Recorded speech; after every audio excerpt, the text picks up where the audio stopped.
ఇక బుడమేరులో గండ్లు పడిన ప్రాంతాన్ని హోంమంత్రి వంగలపూడి అనిత పరిశీలించారు. గత ప్రభుత్వ నిర్లక్ష్య కారణంగానే విజయవాడ ముంపుకు గురైందని విమర్శించారు. బుడమేరులో సిల్ట్ తీసిన మట్టిని కూడా వైసీపీ నాయకులు తీసుకెళ్లారన్నారు.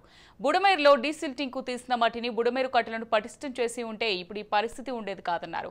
బుడమేరు మట్టితో కూడా జగన్మోహన్ రెడ్డి అనుచరులు వ్యాపారం చేశారని మండిపడ్డారు. గండిపడడానికి గేట్లు ఎత్తడానికి కూడా జగన్ కు తేడా తెలియడం లేదంటూ హోంమంత్రి వంగలపూడి అనిత ఎద్దేవా చేశారు. గతంలో 5,000 క్యూసెక్లు ఉన్న బుడమేరు డైవర్షన్ కాల్వ కెపాసిటీని 15,000కు పెంచిన ఘనత చంద్రబాబుదే అని చెప్పుకొచ్చారు. ప్రభుత్వం బుడమేరు పనులను ఎప్పటికప్పుడు డ్రోన్ ద్వారా పర్యవేక్షిస్తుందన్నారు.